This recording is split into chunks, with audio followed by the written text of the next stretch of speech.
ধরো তুমি একদিন ল্যাবে কাজ করছো। তুমি একটি গাছের ড্রট রেজিস্ট্যান্ট জিন বদলে দিলে। কয়েকদিন পর দেখলে গাছটি সত্যি সত্যিই বেড়ে উঠছে এবং খুবই সামান্য পানি। কিন্তু তুমি কি নিশ্চিত জিনটা আদৌ সঠিকভাবে কাজ করছে কিনা? তুমি তো জিনটা বদলে দিয়েছো, কিন্তু আসল কাজ তো করছে প্রোটিন। আর এখানেই আসে আমাদের কনসেপ্ট প্রোটিওমিক্স। আমি মোহাম্মদ মুজতবা, বর্তমানে পড়াশোনা করছি ব্র্যাক বিশ্ববিদ্যালয়ে department of biotechnology and genetic engineering সাবজেক্টে। এখন আমি তোমাদেরকে বলবো প্রোটিওমিক্স এবং জেনেটিক ইঞ্জিনিয়ারিং সম্পর্কে। প্রোটিওমিক্স হলো এক ধরনের বিজ্ঞান যা কোষের সব প্রোটিন একসাথে স্টাডি করে। এটা দেখে কোন প্রোটিন তৈরি হলো, কিভাবে তৈরি হলো, কোথায় কাজ করছে এবং কিভাবে সক্রিয় হচ্ছে।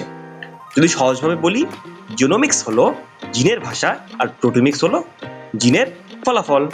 জেনেটিক ইঞ্জিনিয়ারিং হলো জিন পরিবর্তন করে জিনের মধ্যে নতুন বৈশিষ্ট্য আনে, কিন্তু সেই পরিবর্তন বাস্তবে কাজ করছে কিনা তা যাচাই করে প্রোটিওমিক্স। অর্থাৎ প্রোটিওমিক্স হলো জেনেটিক ইঞ্জিনিয়ারিং এর পরের ধাপ, যা দেখে নতুন প্রোটিন সঠিকভাবে তৈরি হয়েছে কিনা। এভাবেই সায়েন্টিস্টরা ডিজিজ রেজিস্ট্যান্ট ফসল, উন্নত ওষুধ এবং নিরাপদ জিন থেরাপি তৈরি করতে পারে।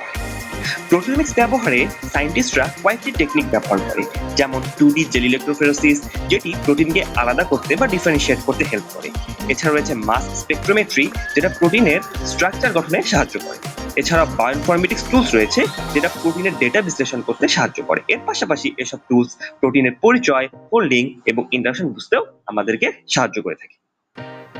So, last but not the least, we can say proteomics in genetic engineering is where genes meet action. Thank you.